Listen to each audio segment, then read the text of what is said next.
చేసుకుంటున్నాం.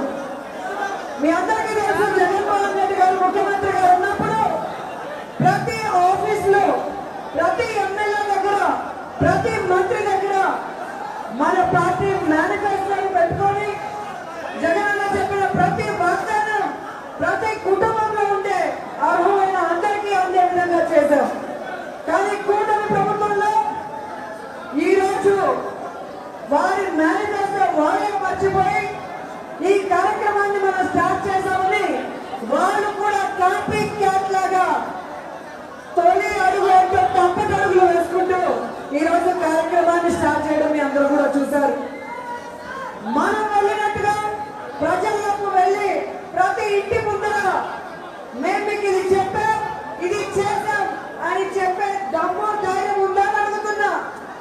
ఈరోజు కూటమి ప్రభుత్వంలో ఉన్న నాయకులు ఊరి మొదట్లో ఫోటోలు తీసుకొని పేపర్లకు ఇచ్చేసుకొని ప్రజలకి అందకుండా ఎలా తప్పటడుగు వేస్తున్నారని మీరు కళ్ళారా చూస్తున్నారు.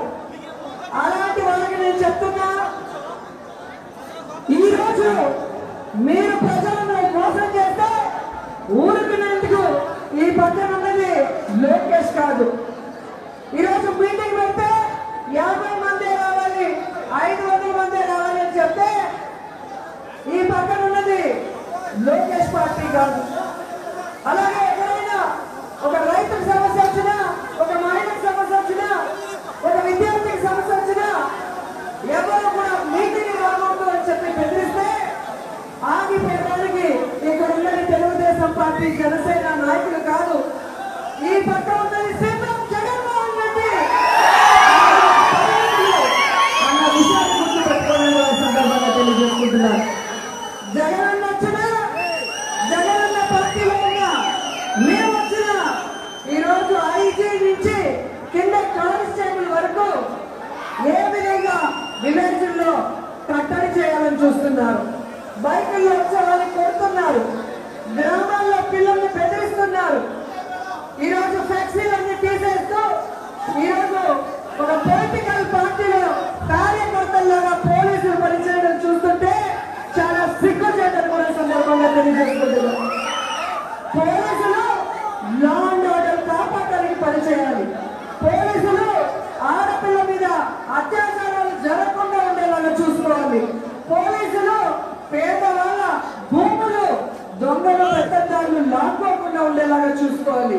కానీ ఈరోజు రెడ్ బుక్ రాజ్యాంగం అంటూ పోలీసులు కూడా ఈరోజు తెలుగుదేశం పార్టీ జనసేన వాళ్ళ యూనిఫామ్ వేసుకొని మన వాళ్ళని ఎక్కడ మీటింగ్లు పెట్టినా ఏ విధంగా ఓవర్ యాక్షన్ చేస్తున్నారో మీరు అందరూ చూస్తున్నారు.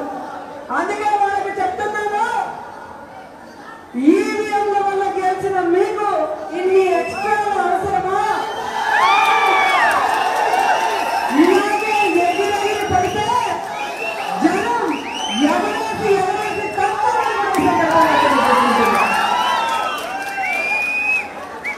మొదటిసారి ముఖ్యమంత్రి అయినా, వయసులో చిన్నవాడైనా జగన్మోహన్ రెడ్డి గారు ఈ రాష్ట్రంలో సంక్షేమ ప్రభుత్వాన్ని తీసుకొచ్చారు.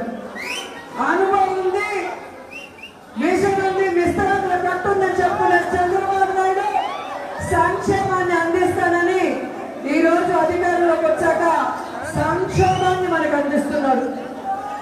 జగన్మోహన్ రెడ్డి గారు తాను చెప్పిన స్కీమ్లన్నీ కూడా లబ్ధిదారులైన పేదవాళ్ళకి అందించే ప్రభుత్వాన్ని ఇస్తే ఈ చంద్రబాబు నాయుడు స్కాములు చేసుకుంటూ ప్రజల్ని గాలి వదిలేసే ప్రభుత్వాన్ని తీసుకొచ్చాడు. ఈ రాష్ట్రంలో పేద పిల్లలందరూ చక్కగా చదువుకొని పేదరికం నుంచి బయటకు పడే విధంగా విద్యార్థుల ప్రదేశం తీసుకొస్తే ఈ రోజు చంద్రబాబు నాయుడు కూటమి ప్రభుత్వం పేదవాడు చదువుకుంటే మాకేం లాభం, ఈ పేదవాడికి చదువు అవసరమా, ఓటేసే పెద్దోడికి మద్యం ఇస్తే చాలని ఈ రాష్ట్రాన్ని మధ్యాంధ్రప్రదేశ్ గా మార్చే ప్రభుత్వాన్ని తీసుకురావడం మనం కళ్ళారా చూస్తున్నాం. ఈ విధంగా ప్రజల గురించి, ప్రజల కష్టాన్ని ఎలా దూరం చేయాలి, ప్రజలకు ఎలా మంచి చేయాలని ఆలోచించే జగన్మోహన్ రెడ్డి గారు ఒకవైపు అయితే, ప్రజల్ని ఓట్ల వరకు ఎలా మోసం చేయాలి, ఆ ఓట్లు వేసుకున్న తర్వాత ఎలా మోసం చేయాలి అనేది చంద్రబాబు నాయుడు ఆలోచిస్తున్నారు. ఈరోజు మీరు చూస్తే ఈ కల్తీ ఈవీఎంల వల్ల గెలిచిన చంద్రబాబు నాయుడు తన ప్రభుత్వంలో రైతులకి కల్తీ విత్తనాలు ఇస్తున్నాడు, పిల్లలకి కల్తీ భోజనం పెడుతున్నాడు. జగనన్నేమో గోరుముద్ద అంటూ 5 రోజులకి 5 రకాల భోజనాలు పిల్లలకి రుచికరంగా చేసి పెడితే ఈరోజు చంద్రబాబు నాయుడు బొద్దింకి వేసిన భోజనం, జర్రు వేసిన భోజనంతో ఈరోజు ఏ విధంగా చేస్తున్నాడో మీ అందరూ కూడా చూస్తున్నారు. పోనీ క్వాలిటీ మందిస్తానని మందుబాబుని మోసం చేసిన చంద్రబాబు నాయుడు ఈరోజు కల్తీ మద్యంతో వారి ప్రాణాలను ఎలా తీసుకుంటున్నాడో కూడా మీరు అందరూ కూడా కళ్ళలా చూస్తున్నారు. ఇవన్నీ చూస్తున్నప్పుడు నాకు ఒకటి గుర్తొస్తుంది. 3 కోట్ల బొమ్మలు ఉన్నాయి చూసారా? చెడు చూడము, చెడు మాట్లాడము, చెడు వినము. ఈ కోటి బొమ్మల్ని చూసినప్పుడు నాకు కూటమిలో ఉన్న 3 నాయకులు గుర్తొస్తారు. ఈ రాష్ట్రంలో అరాచకాలు జరుగుతున్నా, ఈ రాష్ట్రంలో అన్యాయం జరుగుతున్నా, ఈ రాష్ట్రంలో ప్రజలు అల్లల్లాడిపోతున్నా కళ్ళు కనిపించినట్టు చంద్రబాబు నాయుడు కళ్ళు మూసుకొని ఉంటాడు. ఈ రాష్ట్రంలో 10th క్లాస్ పరీక్ష పేపర్లు సరిగ్గా దిద్దక పిల్లల జీవితాలు నాశనమై వాళ్ళు గొగ్గోలు పెడుతుంటే, అలాగే ఇంజనీరింగ్ కాలేజ్ బాత్రూముల్లో కెమెరాలు పెట్టి ఆడపిల్లల వీడియోలు తీసి వాళ్ళ జీవితాలు నాశనం చేస్తుంటే, కాలేజ్ పిల్లలంతా వర్షాన్ని లెక్క చేయకుండా ధర్నాలు చేసి అరుస్తుంటే, చంద్రబాబు నాయుడు అధికారంలోకి వస్తే ఉద్యోగం ఇస్తాం లేదా నిరుద్యోగ వృత్తి ఇస్తామని చెప్పి ఈ రోజు మోసం చేస్తున్నారని నిరుద్యోగస్తులు విద్యార్థులు వాళ్ళ చెప్పులతో వాళ్ళే కొట్టుకొని ఏడుస్తుంటే తనకి ఏమీ వినపడినట్టు చెవులు మూసుకొని కూర్చొని ఉండడు లోకేష్ బాబు. ప్రశ్నించడానికే పార్టీ పెట్టానని చెప్పుకునే పవర్ లేని స్టార్ పవన్ కళ్యాణ్ గారు ఈరోజు రాష్ట్రంలో ఆడపిల్లల్ని రేప్ చేసిన, మర్డర్ చేసిన, ముక్కలు చేసిన ప్రశ్నించడు. ఈ రాష్ట్రంలో వాలంటీర్లకు 5,000 నుంచి 10,000 పెంచుతామని చెప్పిన కూటమి ప్రభుత్వంలో వాలంటీర్లనే తీసేసి ఈరోజు రోడ్డు మీద పడేస్తే ప్రశ్నించడు. సుగాలి ప్రీతి గురించి అధికారులకి రాకడానే మొదటి కేసుగా టేకప్ చేయిస్తానన్న పెద్ద మనిషి ఈరోజు వాళ్ళ అమ్మ అపాయింట్మెంట్ అడిగినా కూడా పలకడు.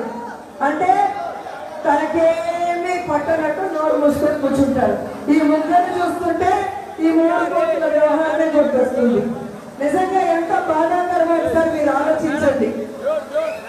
సినిమా స్టార్ ని అభిమానించే వాళ్ళు హోనం చేసుకొని జోబులు చిల్లులు పెట్టుకొని ఆస్తులు అమ్ముకొని వీళ్ళకి కటౌట్లు పెట్టి పాలాభిషేకాలు చేసి వీళ్ళని గెలిపించుకుంటే కనీసం ఎవరికైనా పని చేశారా, ఇచ్చిన వాగ్దానాన్ని నెరవేర్చారా, చెప్పిన మాట మీద నిలబడ్డారా, ఇలాంటి వాళ్ళ వెనక వెళ్ళడం కరెక్ట్ అని అభిమానులు కూడా ఒకసారి ఆలోచించాలని సందర్భంగా తెలియజేసుకుంటున్నాను.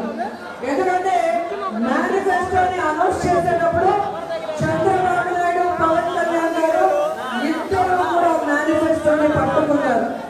ఇద్దరు కూడా బాండ్లను రెడీ చేసి సంతకాలు పెట్టి ప్రమాణం చేస్తున్నారు. 2024 ఎన్నికల్లో మేము గెలవగానే జూన్ నుంచే ప్రతి కుటుంబానికి జగన్మోహన్ రెడ్డి గారు ఇచ్చేది కంటిన్యూ చేస్తూ మేము చెప్పినది కూడా ఎటువంటి ఇది లేకుండా అందరి పేదవాళ్ళకి ఇస్తాము, రిస్ట్రిక్షన్స్ లేకుండా అని చెప్పిన వ్యక్తులు ఈ రోజు వాళ్ళు ఇస్తున్న కార్యక్రమాన్ని మీకు చూస్తే ఈ రోజు 7 దాటక ముందు 8 మల్లన, 7 దాటిన తర్వాత బోడి మల్లన చక్కగా వాళ్ళు ప్రవర్తిస్తున్న తీరు మీరు గమనించారు. అండ్ ఈ రోజు ఆదిమూలం సురేష్ గారిని చూడగానే మీ అందరికీ గుర్తొచ్చేది ఈ రాష్ట్రంలో ఉన్న స్కూళ్ళు. అవునా కదా? విద్యాశాఖ మంత్రిగా ఎలా ఉండాలి అనేది ఆదిమూలం సురేష్ గారిని చూసి నేర్చుకోవాలి.